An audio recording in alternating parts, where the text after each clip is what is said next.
آپ سب انبیاء کے وارث ہیں اور رسول صلی اللہ علیہ وسلم کی جانشین ہماری ان کے لیے حضرت تو اس طبقے کی جو ذمہ داری ہے وہ ہر زمانے میں بہت زیادہ رہی ہے، بالخصوص جو موجودہ زمانے کے حالات ہیں، نزاکتیں ہیں اور اسلام دشمنوں کی سازشیں ہیں، ایسے وقت میں اس طبقے کی جو ذمہ داری انتہائی بڑھ جاتی ہے۔ بہت سے حضرات اپنے اپنے طور پر بڑی محنتیں کر رہے ہیں کہ ایسے موقع پر ہمیں قوم ملت کے لیے کیا کرنا چاہیے۔ اکابرین سب کے سب انتہائی متفکر بھی ہیں اور کچھ نہ کچھ ہر ایک اپنے منصوبے کے طور پر لائے عمل بنا کر کے کام کر رہے ہیں۔ ہم جو یہاں اس مجلس میں آئے ہیں، مولانا مفتی ابوبکر جابر قاسمی صاحب جو ہمارے اس مجلس کے مہمان خصوصی ہیں، بلکہ روح رواں ہیں، اور اس مجلس کا انعقاد انہی کی آمد پر کیا گیا ہے۔ آپ کی فکریں اور آپ کی محنتیں اور آپ کے اکابرین، پورے ہندوستان کے تمام اکابرین، ایک طرف دارالعلوم دیوبند کے اکابرین، اسی طریقے سے ادھر ہردوئی کے اکابرین، ایک طرف مولانا سجاد نعمانی صاحب، حیدرآباد کے اکابرین مولانا عبدالقوی صاحب، مولانا خالد سیف اللہ رحمانی صاحب، اسی طریقے سے مولانا خالد بن ندوی صاحب اور دیگر اکابرین جو ہیں، جی تو ان سب سے آپ کا بہت گہرا ربط بھی ہے اور بہت ان حضرات کی سرپرستی میں آپ بہت بڑا کام کر رہے ہیں۔ 25 سے زائد تصنیفات ہیں۔ آپ اندازہ لگا سکتے ہیں کہ کوئی ایک شخص تصنیف کرتا ہے تو کسی ایک لائن میں کرتا ہے، تو فقہ میں ہے تو فقہ کی بہت ساری تصنیفات ہو گئی ہیں، لیکن صرف یہی نہیں کہ آپ کے ایک لائن کے تصنیفات ہیں۔ ڈاکٹرز کیسے کام کریں تو ڈاکٹرز کے لائن کے تصنیفات، زراعت کیسے کریں کسانوں کے لائن کے تصنیفات، انجینئرز کیا کریں ان کے لائن کے تصنیفات، تاجر کیسے تجارت کریں ان کے لائن کے تصنیفات، علماء کیسے کریں ان کے لائن کے تصنیفات، مدارس کا نظام کیسے چلے ان کے لائن کی تصنیفات، اور چھوٹی چھوٹی تصنیفات نہیں ہیں، ان کی بڑی بڑی تصنیفات اور 700 صفحات پر مشتمل ایسی ایسی کتابیں ان کے موجود ہیں۔ یعنی ہر موضوع پر ایسا لگتا ہے، جب ہم نے ان کے کچھ دیکھا تو محسوس یہ ہوتا ہے کہ اللہ کی طرف سے خاص قبولیت ملی ہوئی ہے، خاص مقبولیت ملی ہوئی ہے اتنا کم وقت میں، جبکہ 2002 کی فراغت ہے، 2003 میں دارالعلوم دیوبند میں آپ نے افتتاح کیا، آپ نے اس سے پہلے ہاسوٹ میں اور اسی طریقے سے عقل قوا میں آپ نے استفادہ کیا، وہاں تعلیم حاصل کی۔ آپ اصلاً حیدرآباد کے رہنے والے ہیں اور حیدرآباد میں بہت بڑا کام کر رہے ہیں۔ صرف حیدرآباد میں ہی نہیں، تربیت الفضلاء کے نام سے جو پورے ہندوستان کے فضلاء کی جو تربیتی پروگرام کرتے ہیں، جس میں بڑی تعداد میں علماء کرام، یعنی کہ تقریباً 25، 26، 28 مجلسیں ہوتی ہیں 2.5 دن کے اندر، سہ روزہ پروگرام ہوتا ہے، اتنی مجلسیں ہوتی ہیں اور الگ الگ موضوعات پر مجلسیں ہوتی ہیں۔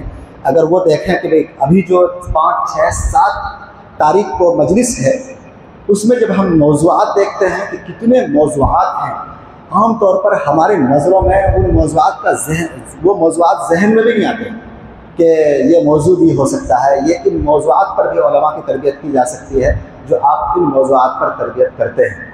حضرت مولانا خلیل الرحمن سجاد نعمانی صاحب کے پاس جب آپ تشریف لے گئے تو جب ان حالات رکھے تو حضرت نے فرمایا کہ موقع لگا تو میں بھی آؤں گا، اور حضرت پہنچے بھی آپ کی مجلس میں ماشاءاللہ۔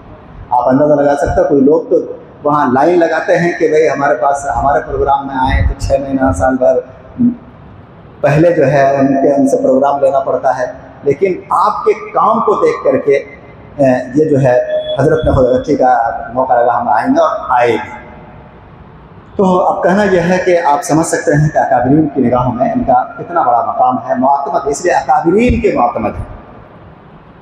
اسی طریقے سے ہمیں جو کل ایک مولانا مفتی شرف الدین صاحب کی طرح ہیں، وہ نوجوان فارغ ہیں، آپ کے مفتی ندیم الدین صاحب کے جزازات بھائی ہیں شاید، جی، جو امام صاحب ہیں، تو ان کی جو ہے وہ کل مجھ سے بات چیت کی، تو جیسے مفتی ابوبکر جاوید قاسمی صاحب کا ذکر کیا، کیونکہ صرف ہمارا ایک تعارف ہوا تھا، حضرت سے کوئی بات چیت نہیں ہوئی تھی، حضرت کی شکل بھی نہیں دیکھی، کوئی ویڈیو بھی نہیں دیکھی تھی، لیکن ایک دعوت نامہ میرے پاس پچھلے سال آیا ہوا تھا، ایک کوئی پروگرام حضرت نے رکھا تھا وہاں پر حیدرآباد میں، اس دعوت نامے کو جو کئی صفحات پر دعوت نامہ ہوتا ہے، وہ ایک صفحات پر نہیں، 5-6 صفحات پر ان کا دعوت نامہ ہوتا ہے، پورا پلان ہوتا ہے۔ تو اس کی بنیاد پر جب اس کو دیکھا گیا، مجھے اسی دن سے ایک وہ ہو گیا تھا کہ کوئی بڑی شخصیت ہے۔ تو جیسے میرے سامنے ان کا ذکر کیا تو میں نے کہا کہ اگر مولانا مفتی ابوبکر جاوید قاسمی صاحب کی آمد ہو رہی ہے تو ہمیں چاہیے کہ ہم ان سے اور ہمارے جے پور کے جو ہے علماء حفاظ ان سے استفادہ کریں۔ اس لیے ہم نے فوراً یہ کہا کہ ہونا چاہیے اور ان کی پوری ترتیب بننی چاہیے۔ تو آپ کی شخصیت اتنی اعلیٰ ہے کہ اگر ان کا پورا تعارف کیا جائے تو تقریباً یہ 32 صفحات پر مختصر تعارف ہے۔ 32 صفحات وہ ہیں جو مختصر تعارف ہیں، اگر مفصل تعارف کرایا جائے، پورے خدمات بیان کیے جائیں تو معلوم کئی 100 صفحات لگ جائیں گے۔ تو میں صرف اتنا سائز کرنا چاہتا ہوں کہ آپ کی شخصیت بہت اعلیٰ ہے۔ آپ کی فکر دیکھیں، ابھی 5، 6، 7 تاریخ کا وہاں پروگرام ہے، پورے آل انڈیا لیول سے، آل انڈیا جو ہے اکابرین بھی آ رہے ہیں، آل انڈیا علماء بھی آ رہے ہیں اس تربیت الفضلاء میں شرکت کے لیے۔ اکابرین کی بڑی تعداد ہے، اب اس میں دیکھتے ہیں تو 27 مجلسیں ہیں، 5، 6، 7 کو 27 مجلسیں ہیں، اور ہر مجلس میں الگ الگ علماء کرام ہیں۔ جی ہاں، تو آپ بتا دیں گے انشاءاللہ وہ اس کے مقاصد اور اہداف اور ہر مجلس ہے۔ تو اب کہنا یہ ہے کہ اتنا وہ پروگرام کی تیاری، لیکن اس کے باوجود جو ہے راجستھان کا آپ نے سفر کیا، ہم سمجھ سکتے ہیں، اس کا احساس کر سکتے ہیں کہ کتنا ان کو کتنی فکر ہوگی راجستھان کی، کہ ہم راجستھان کا ایک سفر کریں گے۔ راجستھان میں وہاں نمائندگی نہیں ہو پا رہی ہے، تو انشاءاللہ ہمیں امید یہ ہے کہ آپ کی تشریف آوری کی بنیاد پر جب یہاں ہم لوگوں کے دلوں کے اندر اس کا احساس ہوگا، آپ کے کام کی اہمیت کا احساس ہوگا، تو ہم لوگ انشاءاللہ وہاں ضرور جائیں گے۔ اور ہم اس بات کی ارادہ کرتے ہیں کہ انشاءاللہ اگلے جب پروگرام ہوگا، اگر ہو سکے تو اس پروگرام میں ہمیں شرکت کرنی چاہیے، جو 5، 6، 7 کا پروگرام ہے تربیت الفضلاء کا اجلاس ہے۔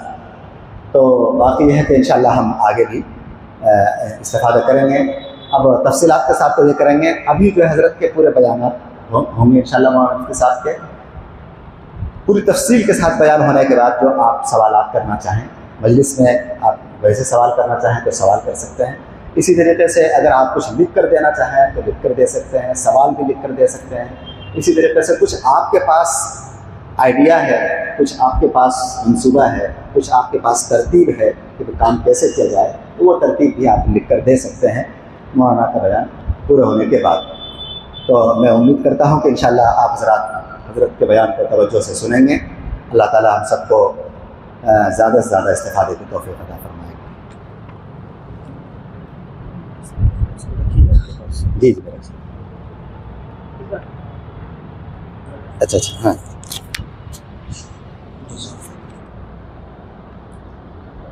بسم اللہ الرحمن الرحیم، نحمدہ ونصلی علی رسولہ الکریم، اما بعد۔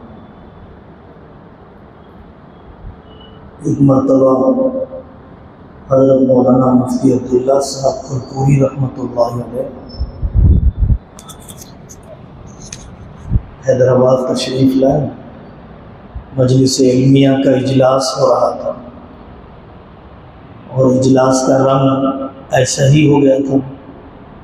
تو حضرت نے بیٹھتے ہی فرمایا کہ بھائی، غلام کی قیمت کیا لگائے گا؟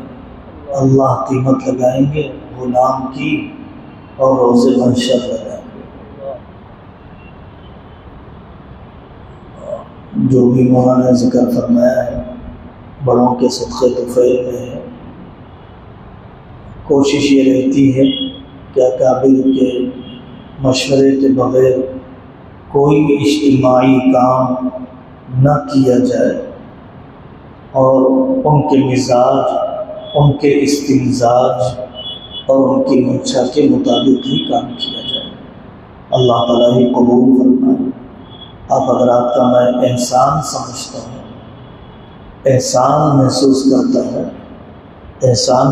کرتا ہوں کہ آپ حضرات نے کم وقت میں دی جانے والی دعوت کو قبول کیا، یکجا ملاقات کا موقع دیا، ورنہ حق یہ تھا اور عادت بھی ہے کہ ہر ایک کے گھر پر، ہر ایک کے ادارے میں الگ الگ مستقل حاضری دی جاتی تھی۔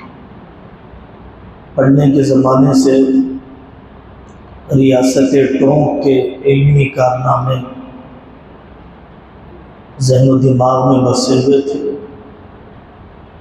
حضرت علی میاں ندوی رحمۃ اللہ علیہ کی تحریروں میں ان کے استاد شیخ الحدیث ندوۃ العلماء استاد محترم کا تذکرہ بہت سنا تھا، اور پھر حضرت خواجہ اجمیری رحمۃ اللہ علیہ سلطان الہند پورے ہندوستان پر ہم سب کی نسلیں جن کے کرم کے تلے دبی جا رہی ہے، اللہ تعالیٰ نے اس موقع سے اس شوق کی تکمیل فرما دی۔ اللہ کرے کہ میرا اور آپ کا جمع ہونا طرفین کے لیے خیر میں اضافے کا ذریعہ بن جائے۔ میرے بزرگوں، سب سے پہلی بات جو بڑوں سے سیکھی ہے وہ یہ ہے کہ علم اور عمل میں قناعت نہ ہو۔ علم اور عمل کی قناعت آدمی کے لیے فکر و عمل کا لقوہ ہے۔ بانجھ ہو جاتا ہے آدمی، بے اثر ہو جاتا ہے آدمی جب اپنے علم و عمل کے بارے میں قناعت آ جاتی ہے۔ بہت پڑھ لیا، بہت کر لیا، اب کیا چاہیے، اب کیا کروں؟ بڑوں کی زندگیاں سوانح بتلاتی ہیں، بڑھاپے میں بھی بیچے اور مزید کرنے کے لیے اور بہتر کرنے کے لیے۔ دوسری بات، حضرت شاہ ہردوئی رحمۃ اللہ علیہ فرمایا کرتے تھے کہ دین کے کام سب کے سب نافع تو ہیں، کافی نہیں۔ دین کے سارے کام نافع تو ہیں، کافی نہیں۔ کوئی اپنے کام کو کافی نہ کرے، نافع ضرور ہے۔ اپنے فکر کے قبلے کو درست کرنا چاہیے۔ اور تیسری بات، ایسا سمجھ میں آتا ہے کہ اپنے جو انفرادی کام ہیں، اپنے جو روایتی کام ہیں، جی جان سے اس کو آدمی انجام دے، کوتاہی ہونے نہ دے، تدریس میں کمی نہ کرے، اپنی تبلیغ میں کوئی نقص باقی نہ رہے، اپنی خطابت میں، اپنی تنظیم میں، اپنی جمعیت میں، لیکن اپنے انفرادی کاموں کے ساتھ اجتماعی کاموں سے لا تعلق نہ رہے، اجتماعی کاموں کے سے لا تعلق نہ رہے۔ عملاً آدمی ایک ہی کام کر سکتا ہے، دو ہی کام کر سکتا ہے، تین کام کر سکتا ہے، لیکن فکراً سارے کاموں سے متفق رہ سکتا ہے۔ عملاً ایک دو کام کرے گا، لیکن فکراً سارے کاموں کا احترام، سارے کاموں کا اعتراف، سارے کاموں کے لیے دعا گو رہنا، یہ ہو سکتا ہے۔ اکابر کی زندگیاں، صحابہ کی زندگیاں، ہر صحابی مجاہد نہیں تھا، ہر صحابی محدث نہیں تھا، ہر صحابی عالم نہیں تھا۔ آپ نے پڑھا ہوگا اعلام الموقعین عن رب العالمین، ابن قیم جوزی رحمۃ اللہ نے فہرست لکھی ہے علماء صحابہ الگ الگ شعبے میں کام کرنے والے حضرت مفتی احمد خان پوری صاحب دام برکاتہ فرماتے ہیں کسی کام کا غلبہ تو ہو سکتا ہے، غلو نہیں ہو سکتا ہے۔ میں نقش بندی بن گیا، غلبہ تو ہو سکتا ہے۔ میں چشتی بن گیا، غلبہ ہو سکتا ہے۔ میں نے قاسمی نسبتوں کو حاصل کیا، غلبہ تو ہو سکتا ہے، غلو نہیں ہو سکتا ہے۔ تحریکیں چلتی ہیں فکر کو غالب کر لینے سے، تحریکیں برباد ہوتی ہیں غلو پسندانہ مزاج بنانے سے۔ یہ بہت اصولی بات ہے میرے بھائی۔ اس زمانے میں زبردست چیلنجز سامنے، کوئی کام ایسا نہیں ملا کہ ہمارے بڑوں نے جس کے بارے میں نقشہ نہ بنایا، فکر نہ کی ہو، مثال نہ بنائی ہو، تفصیلات نہ لکھی ہو۔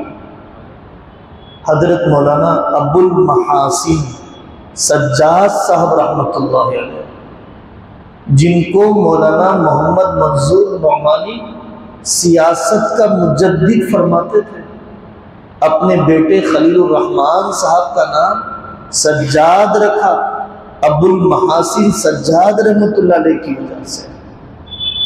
کتنا بڑا کام کیا، اپنی حکومت خود قائم کی، کیسے دستور بنا، اسلامی ملکوں میں بھی دارالقضاء اتنا منظم، مؤثر، بیدار اور معتمد نہیں ہے جتنا ابو المحاسن سجاد صاحب رحمۃ اللہ علیہ نے اڑیسہ میں، بہار میں، بنگال میں، ان صوبہ جات کے اندر جال پھیلا دیا۔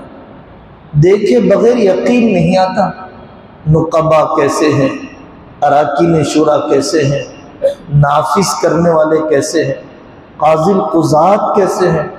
قاری طیب صاحب رحمۃ اللہ علیہ فرماتے ہیں اسلامی مملکت یاد آ جاتی ہے جب مولانا ابو المحاسن سجاد صاحب رحمۃ اللہ علیہ کا کام دیکھتے ہیں۔ حضرت کشمیری رحمۃ اللہ علیہ کا کام تفسیر میں، حدیث میں، تو میرے بزرگوں جتنے ترجیحی کام ہیں وہ ترجیحی کاموں کی مثالیں سیرت میں، تاریخ میں، اکابر کی سوانح میں موجود ہیں۔ ضرورت یہ ہے کہ ان ترجیحی کاموں کی طرف توجہ دی جائے، محنت کی جائے، سیکھا جائے، سفر کیا جائے۔ بیٹیوں کے ارتداد کے واقعات سے لگتا ہوا مسئلہ ہے، سب محسوس کرتے ہیں، کر رہے ہیں علماء میڈیا کے بغیر، بہت کم ہیں، خال خال ہیں، گھروں میں جاتے ہیں، ویڈیو بنائے بغیر ذہن سازی کرتے ہیں، عاجزی کرتے ہیں، مسلمان بنانے کی کوشش کرتے ہیں، اسلام سے قریب کرتے ہیں، فرقہ پرستوں کو دخیل بننے سے روکتے ہیں۔ یہ بیچاریاں اگر کافر سے نکاح بھی کر لیں، کٹ کر نہ رہیں، اگر وہ چھوڑ دے تو واپس آ جائیں، تمہارا گھر ہم باعزت آباد کریں گے، کوشش کر رہے ہیں۔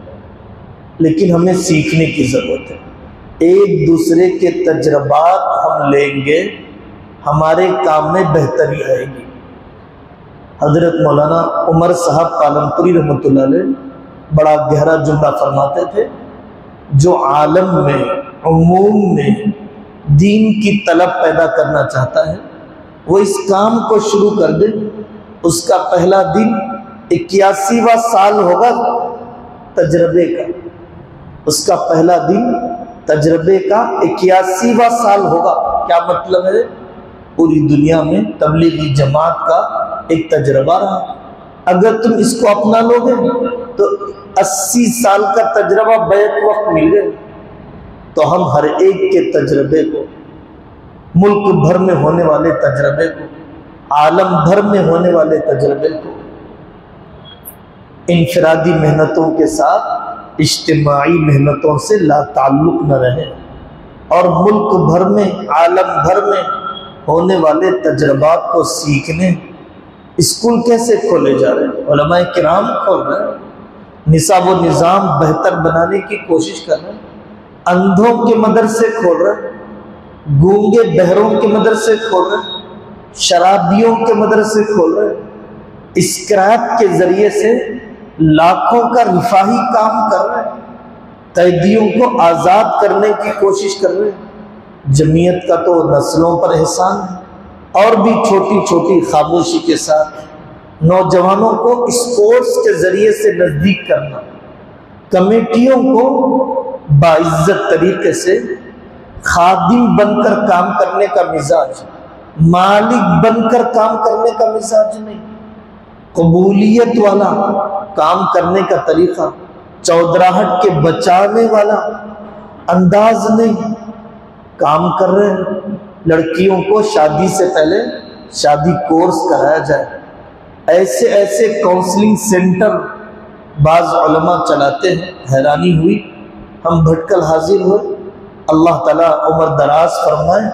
قاضی عبدالرب صاحب فرمانے لگے، کبھی میں عشاء کے بعد تقسیم جائیداد کے لیے بیٹھ جاتا ہوں، دوسرے دن اشراق کے وقت اٹھتا ہوں، 3 خاندانوں کے میراث کی تقسیم ہو جاتی ہے، بیچ میں چھوڑ دوں گا پھر جھگڑا بڑھ جائے گا۔ ایسے دردمند علماء 200 سال کے مقدمے محفوظ ہیں، 1100 سال سے اسلامی عدالت چل رہی ہے بھٹکل میں، 1100 سال سے اسلامی عدالت چل رہی ہے، اور 200 سال کے مقدمے محفوظ ہیں۔ ہندوستان کی کسی عدالت میں 200 سال کے کیس محفوظ نہیں ہے۔ گودھا کے ایک عالم دین کیسے کیسے خیر چھپا ہوا ہے امت میں، تنگ نظری سے تو نکلے، کفایت شعاری ان کاموں میں تو ختم ہو جائے۔ ایسا کاؤنسلنگ سینٹر، غیر مسلم آتے ہیں اپنے مسائل سلجھانے کے لیے، کوئی ایجوکیشن ختم کیا، اسکول چلایا، غیر مسلم آ رہے ہیں امریکہ سے اپنی بچیوں کو لے کر، ہم اپنی بچی کو آپ کے اسکول میں، آپ کے ہاسٹل میں رکھنا چاہ رہے ہیں۔ کافر کہتا ہے، میں نام نہیں لے رہا ہوں ادارے کا، غیر مسلم کہتا ہے آپ کے ادارے میں رکھوں گا کیونکہ میری بیٹی کی حیا آپ کے ہاسٹل میں محفوظ رہے گی، آپ کی امانت داری پر اعتماد ہے۔ ایسے اسکول ہے، ایسے اسپتال ہیں، ہمارے پاس بعض اضلاع میں کام تو اصل مفتی کفایت اللہ صاحب نے کیا، غیر سودی بینک کا کام تو اصل حیدرآباد کے مولانا معز الدین قادری رحمۃ اللہ نے کیا، کام تو اصل تقی عثمانی صاحب دام برکاتہ نے کیا، غیر سودی بینک کا۔ اب چھوٹے چھوٹے بینک قائم ہونے لگے، ملک میں جہاں جائیے 12 عورتوں کے گروپ بنا کر سودی قرضوں میں مبتلا کر کے عورتوں کے بستر تک پہنچنا، جسم تک پہنچنا فائنانسروں نے آسان کر لیا۔ صاف الفاظ میں اتنے واقعات ابل رہے ہیں۔ اگر غیر سودی بینک کے ادارے کھل جائیں، مسلم فنڈ کے نقش قدم پر کھل جائیں، تصور نہیں کر سکتے ہم معاشرے کا کتنا بھلا ہوگا، مزدوروں پر کتنا بڑا رحم ہوگا، فائنانسروں کی ہراسانی سے بچ جائیں گے۔ کیسی کیسی لت میں پھنستے جا رہے ہیں، یہ متوسط قسم کے بنی ہے، کیپٹلزم رحم دلی کا نظام نہیں ہے، مالدار کو مالدار، غریب کو غریب کرنے کا، دولت کا بہاؤ چند بنیوں کی طرف بہانے کا، خواہشات بڑھاؤ قرض میں ڈباؤ، یہ ایک طریقہ بہت بڑا خیر ہے امت کے اندر۔ ایسے ایسے علماء شرابیوں کا مدرسہ کھولا، بری عادتیں چھڑانے، کتنا مجاہدہ ہے، کتنا تحمل چاہیے۔ رسمی کاموں سے کبھی بھی انقلاب نہیں آیا، رسمی کاموں سے تجدید نہیں ہوئی۔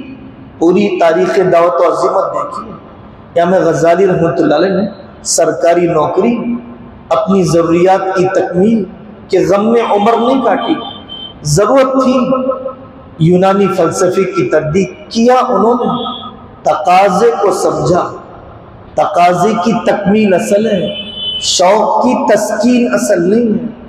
شوق ہے مجھے مدرسہ کھولنے کا، شوق ہے آپ کے مکتب کے سامنے اپنے مکتب کے کھولنے کا؟ تقاضا بھی ہے یا نہیں ہے؟ تقاضے کی تکمیل، معاشرے کی خلا کی تکمیل ہو، صرف شوق کی تسکین، مجھے آتا یہی ہے، میں کر یہی سکتا ہوں، وہی کروں گا میں، ایسا نہیں کیا۔ سید احمد شہید رحمۃ اللہ نے وہ کیا جو امت کو ضرورت تھی، یہاں سے گزرے ہیں سید احمد شہید رحمۃ اللہ علیہ۔ حج کو زندہ کرنا، ظلم کے خلاف جہاد حریت، بدعات کا خاتمہ، دعوت اسلام، وہ کام کیا سید احمد شہید نے۔ حضرت ابن تیمیہ کو جو کرنا چاہیے، عبد القادر جیلانی رحمۃ اللہ علیہ کو روحانیت کی کمی کی جو تلافی کرنا چاہیے، مولانا الیاس صاحب کو جو کرنا چاہیے، زمانے کی فضا نے، زمانے کے ماحول نے جو تقاضا کیا، طبیعتوں کا رجحان جو پڑا، اس کے مطابق کام کیا۔ کوئی مجدد قیامت تک کے لیے نہیں، کوئی مصلح نبی کا مقام نہیں، تقاضے بدلیں گے، ان تقاضوں کے مطابق علماء کرام کا کام ہے۔ شکیلیت کا فتنہ کتنا بڑھتا جا رہا ہے۔ ہمارا وقت لگا 2012 میں عرب جماعت کے ساتھ بھوپال کا وہ علاقہ جو بلقیس نگر کہلاتا ہے، 5 مسجدیں شکیلیوں کی تھی، 5، یہ تو اس وقت کی بات ہے، ابھی ہماری کچھ دن پہلے حاضری ہوئی۔ کون اپنے نوجوانوں کے ایمان کو بچائے گا؟ کب نکلیں گے ہم اپنے ناقص مطالعے سے؟ کیا ایمان کا شعبہ صرف توحید، رسالت، آخرت ہے؟ یہ اساس ہے۔ کب سنائیں گے احادیث فتن؟ کب سنائیں گے احادیث دجال، ظہور مہدی، نزول مسیح؟ غامدی سناتا ہے، انجینئر علی مرزا سناتا ہے، باطل افکار سناتے ہیں۔ ہم اگر اس کی تفہیم و تشریح نہ کریں، اللہ ان کی قبر کو نور سے منور فرمائے۔ حضرت مولانا عمر صاحب پالنپوری رحمۃ اللہ علیہ کی 20 جلدیں تقریر کی موجود ہیں۔ آپ دیکھیے علامات قیامت کو مثبت انداز میں حضرت مولانا عمر صاحب پالنپوری رحمۃ اللہ علیہ کیسے کھولا کرتے تھے، مثبت انداز میں ان فتنوں کا کیسے علاج کیا کرتے تھے۔ ائمہ اربعہ کا مقام، فہم سلف پر اعتماد کا موضوع، صحبت صلحاء کی اہمیت، اتنے مثبت انداز میں مولانا بیان فرمایا کرتے تھے کہ جو لوگ فہم سلف پر بے اعتمادی، ائمہ اربعہ سے بے لگامی اور کٹنے کی دعوت دیتے ہیں، صحابہ کو معیار حق ماننے کے لیے تیار نہیں ہیں، ان کی دھجیاں اڑا دی جاتی، ان کی جڑیں کاٹ دی جاتی، وہ بیانات موجود ہیں۔ حضرت مولانا عمر صاحب پالنپوری رحمۃ اللہ علیہ کی نکلنے کی ضرورت ہے اپنے خاص خول سے۔ کیا تبلیغ کو سمجھا ہم نے اگر حضرت علی میاں کی دینی دعوت کے آخری باب کو نہیں پڑھا؟ آخری باب میں حضرت مولانا الیاس صاحب رحمۃ اللہ علیہ کی فکری پس منظر کو بیان کیا گیا۔ کیسا زندہ دل شخص تھا۔ ایک مرتبہ حضرت علی میاں سے فرمانے لگے، علی میاں علامہ اقبال کے کلام سے مجھے کام کے اصول نکال کے دے دو۔ کتنا وسیع الظرف آدمی تھا۔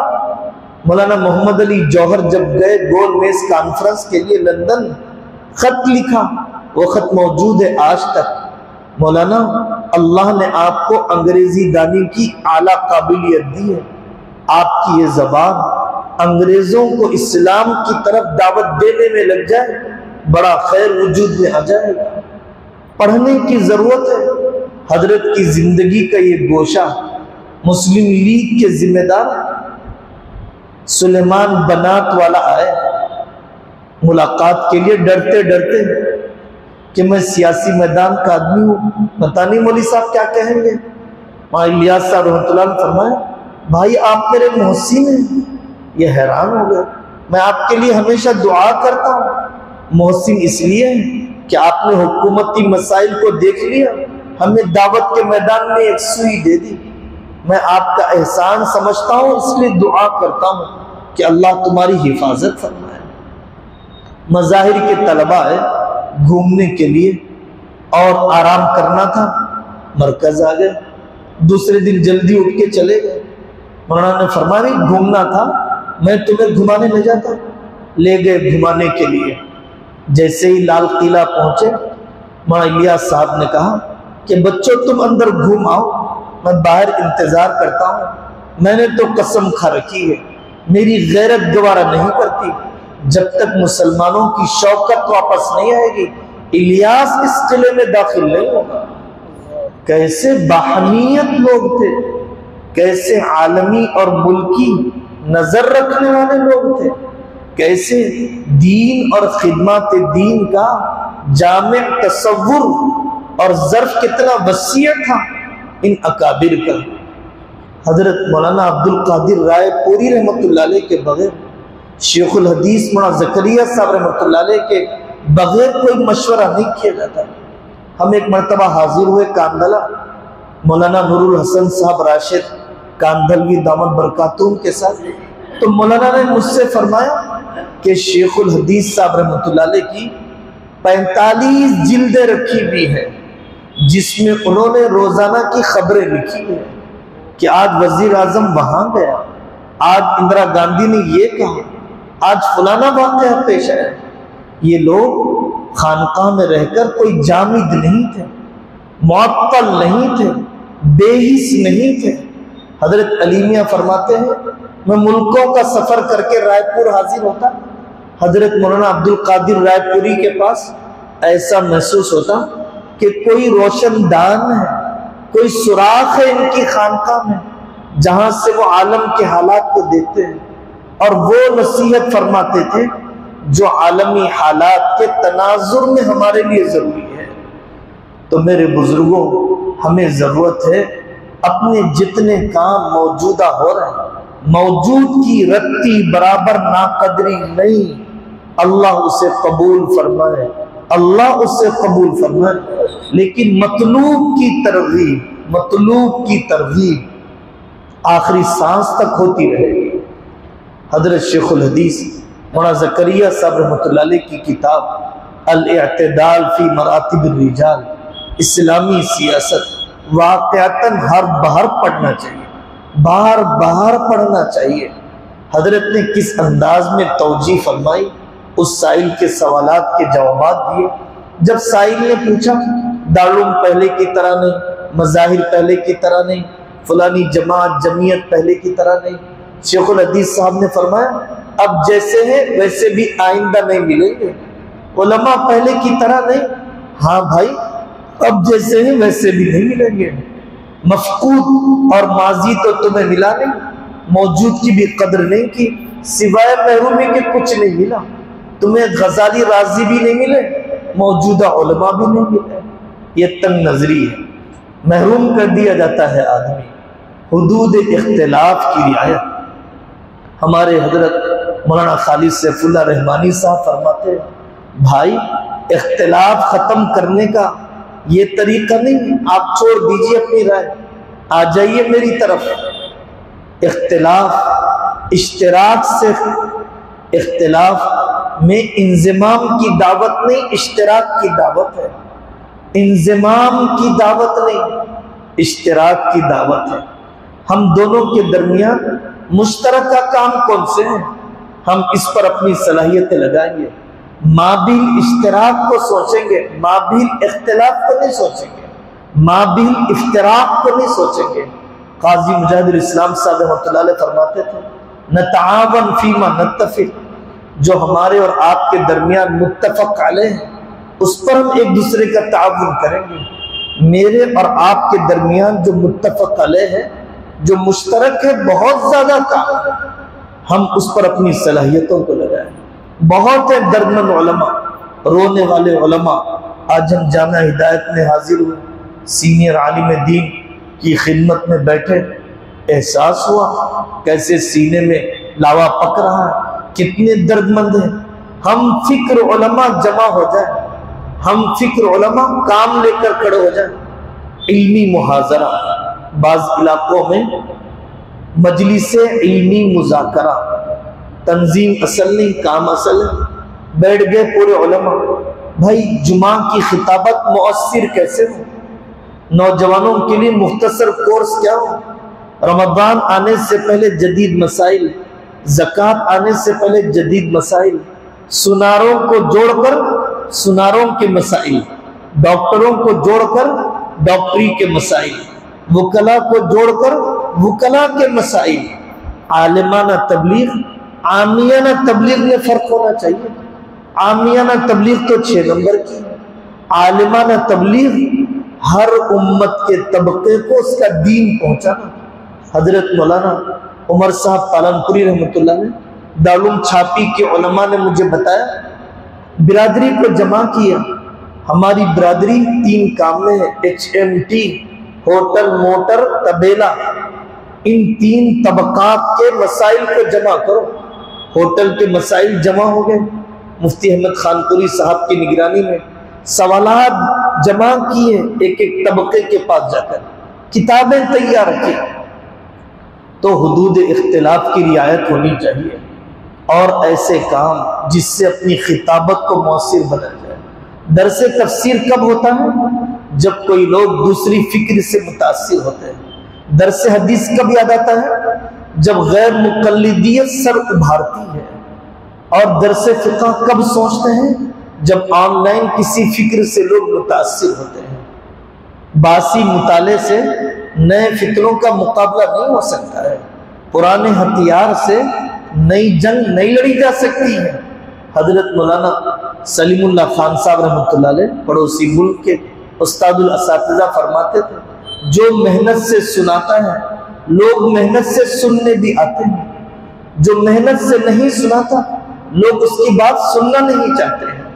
میرے بزرگوں، ہماری ذمہ داری ہے، کوئی آسمان سے نہیں اترے گا، کوئی زمین سے نہیں اگے گا، ہم ہی ہیں مرد غیب۔ جن سے بھی اللہ نے کام لیا وہ دوسروں کے انتظار میں نہیں تھے، وہ یہ سمجھ رہے تھے میں اس کا ذمہ دار ہوں۔ حالات اتنے خراب نہیں ہیں جتنے خراب ہم سمجھ رہے ہیں۔ سوشل میڈیا کے زیادہ استعمال کی وجہ سے میدان اتنا سکڑ نہیں گیا، میدان اتنا ختم نہیں ہوا جتنا ہم سمجھ رہے ہیں کہ میدان ختم ہو گئے۔ کیا ہم پر وہ آیا جو شیاب ابی طالب میں ہوا؟ کیا ہمارے ساتھ وہ ہوا جو ترکی میں ہوا؟ ہم پر وہ گزرا جو رشیا میں گزرا؟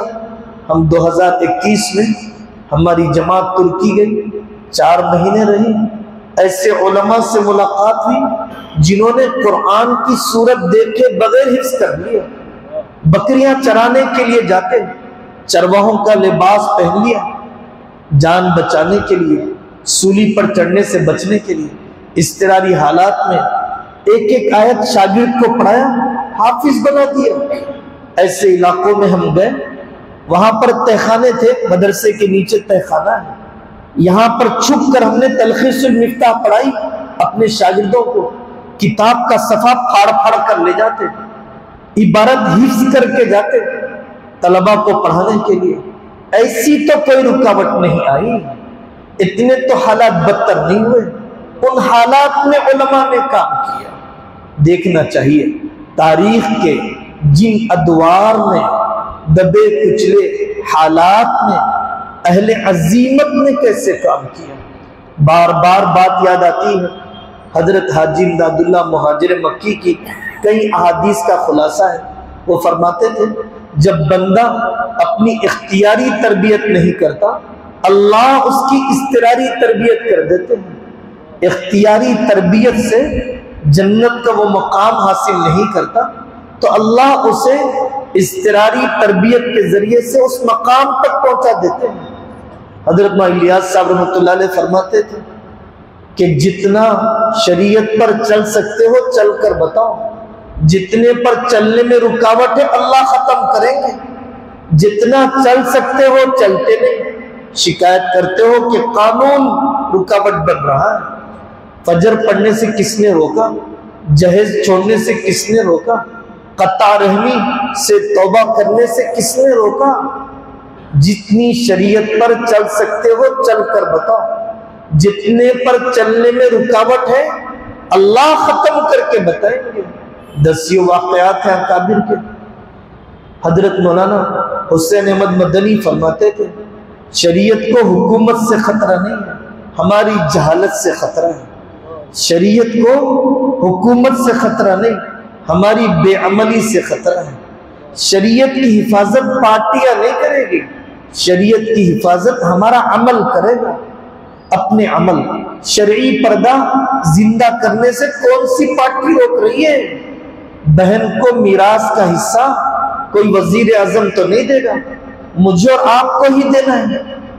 میرے بزرگوں، حالات اتنے نہیں بگڑے جتنا بگڑا ہوا سمجھ رہے ہیں، میدان اتنا نہیں سکڑ گیا جتنا ہم چھینا ہوا سمجھ رہے ہیں۔ اور حضرت علی میاں ندوی رحمۃ اللہ علیہ شاہ ولی اللہ کے تذکرے میں فرماتے ہیں تاریخ بتلاتی ہے کہ جو سیاسی زوال کا دور رہا، سیاسی زوال کے دور میں تجدیدی محنتیں پیدا ہوئی۔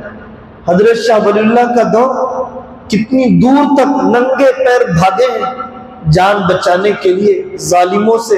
شاہ عبدالعزیز صاحب رحمۃ اللہ علیہ، شاہ ولی اللہ رحمۃ اللہ علیہ نے اورنگزیب کے رحمۃ اللہ علیہ کے بچوں کا بکھراؤ دیکھا، ان کی مطلق العنانی دیکھی، ان کی بے ہوشی دیکھی۔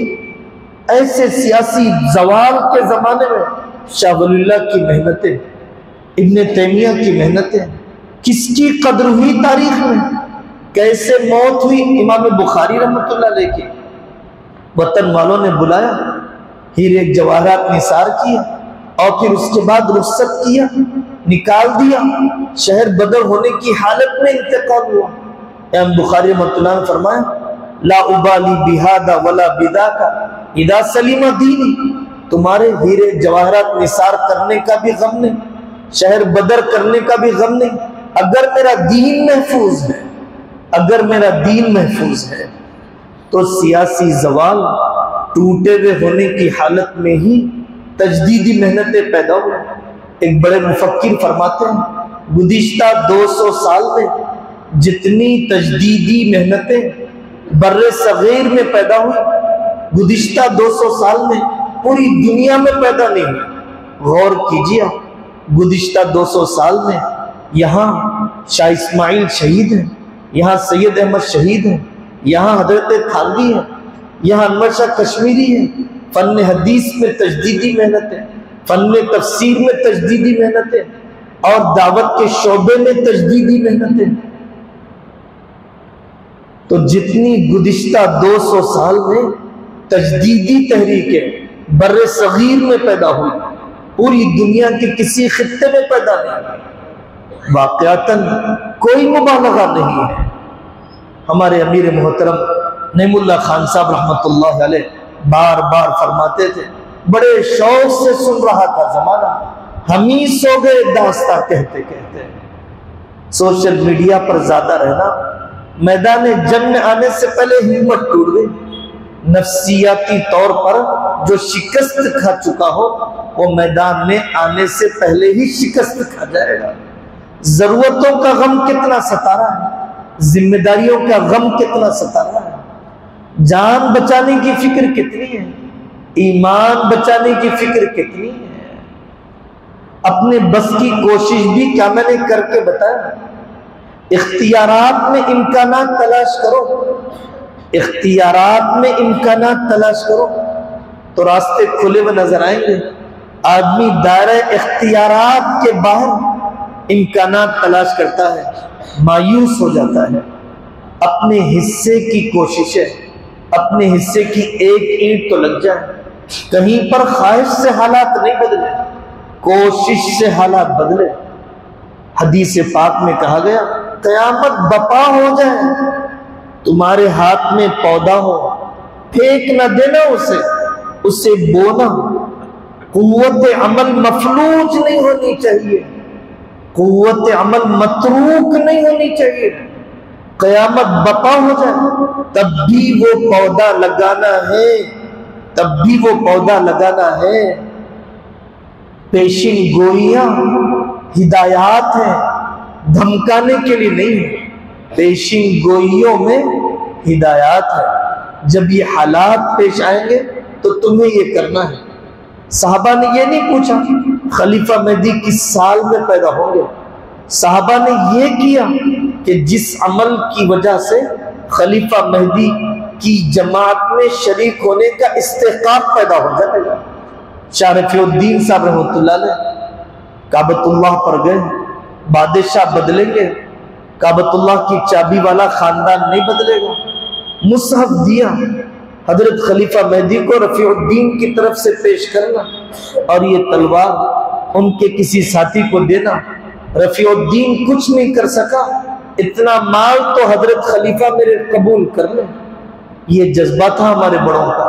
علامہ طاہر پٹنی رحمۃ اللہ علیہ وہاں سے جانے لگا، بادشاہ وقت کا قافلہ پگڑی اتار دی، جب تک مہدویت کا فتنہ ختم نہیں ہوگا اس وقت تک میں پگڑی نہیں پہنوں گا۔ بادشاہ وقت نے سر پر رکھ دیا، حضرت آپ پہن لیجئے، ہم مہدویت کے فتنے کو ختم کر دیں گے، سر ابھارنے نہیں دیں گے۔ ایسے چیلنج کو قبول کیا ہے، اپنی راحتوں کو قربان کیا ہے۔ ہم دشمنوں کی سازشوں کا تذکرہ تو کرتے ہیں، لیکن دشمنوں کی محنت سے عبرت نہیں لیتے ہیں۔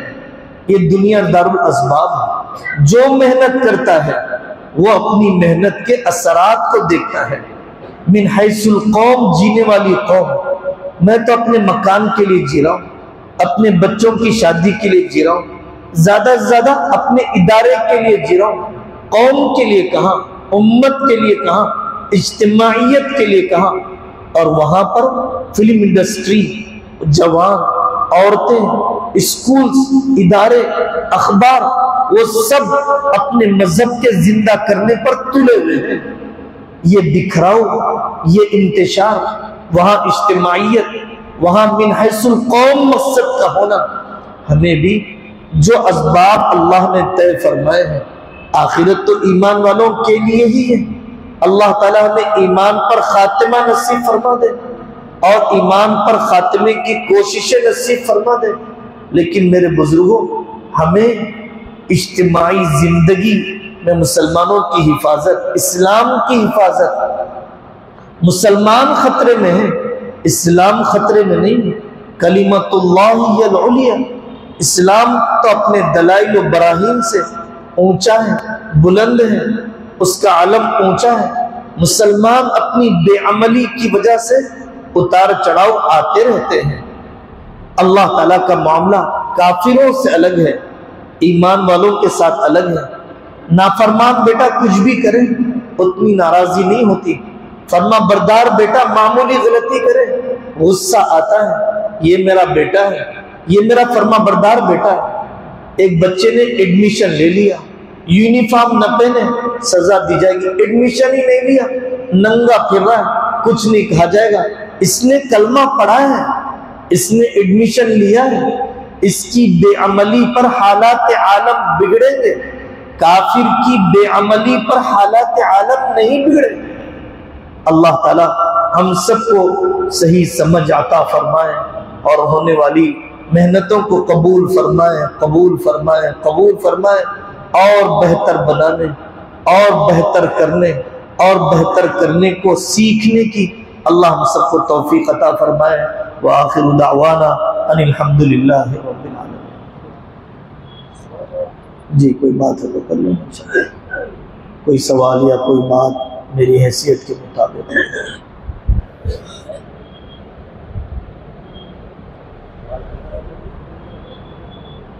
تربیت الفضلاء نامی اجلاس ہمارے حضرت شاہ جمال الرحمان صاحب، خالد سیف اللہ رحمانی صاحب، عبد القوی صاحب اور برکاتوں کی نگرانی میں 4 سال سے خانقاہ جمالیہ میں 2.5 دن کے لیے منعقد کیا جاتا ہے۔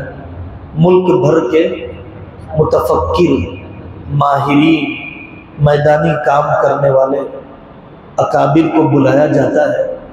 اختلاط کا موقع ہے، اسکول، مدرسے، کالج، نوجوان، تزکیہ، تبلیغ، تعلیم، مکاتب، اقسام، طرق استحکام، رفاہی کاموں کی ترجیحی بنیادیں، قانونی الحمدللہ رب العالمین اللہم صلی علی محمد النبی الامی وعلی آلہ وسلم تسلیما۔ اے اللہ معاف فرما دیجئے، معاف فرما دیجئے، معاف فرما دیجئے، معاف فرما دیجئے۔ اے اللہ علم دین کی ناقدری معاف فرما دیجئے، اپنے بڑوں کے مشرب سے انحراف معاف فرما دیجئے، یہ بے حمیتی، یہ بے حمایتی کے جذبات کو معاف فرما دیجئے۔ بہت مواقع دیے، بہت وسائل دیے، اے اللہ استعمال نہیں ہو سکے، اب بچی کچی زندگی کے ہر لمحے کی قدر کرنے والا بنائیے، وسائل مسخر فرمائیے، قلوب متوجہ کر دیجئے، حوصلوں کو بلند کر دیجئے، مراشد امور الہام فرمائیے، تنگ نظری کے مرض سے نکال دیجئے، تنگ ظرفی کے لقوے سے نجات دے دیجئے۔ اے اللہ آپ کے نیک بندوں کے تجربات سے فائدہ اٹھانے، ان کو اپنی زندگیاں حوالے کرنے کی توفیق عطا فرمائیے، ہمارے خاندانوں کو قبول فرمائیے، ہماری عورتوں کو قبول فرمائیے۔ جو ہوا محض آپ کے کرنے سے ہوا، اے اللہ جو ہوگا محض آپ کے کرنے سے ہوگا۔ عالم اور ملک میں ظالم اور ظلم کا خاتمہ فرمائیے، ہمیں استعمال فرما لیجئے، عدل اجتماعی کے قیام کے لیے ہمیں قبول فرما لیجئے، ملت کے ترجیحی کاموں کے لیے اے اللہ ہمیں جامعیت اور اعتدال عطا فرما دیجئے، فکر و نظر کی وسعت اور متوارث فکر عطا فرما دیجئے۔ اے اللہ ایسی فقیری نہ دیجئے جو کفر تک لے جائے، ایسا مال بھی نہ دیجئے جو نشے میں ڈبو دے، ایسی موت نہ دیجئے جو اچانک آ جائے۔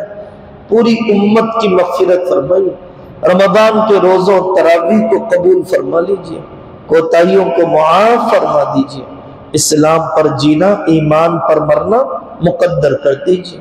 سبحان ربک رب العزت عما یصفون وسلام علی المرسلین والحمد للہ رب العالمین۔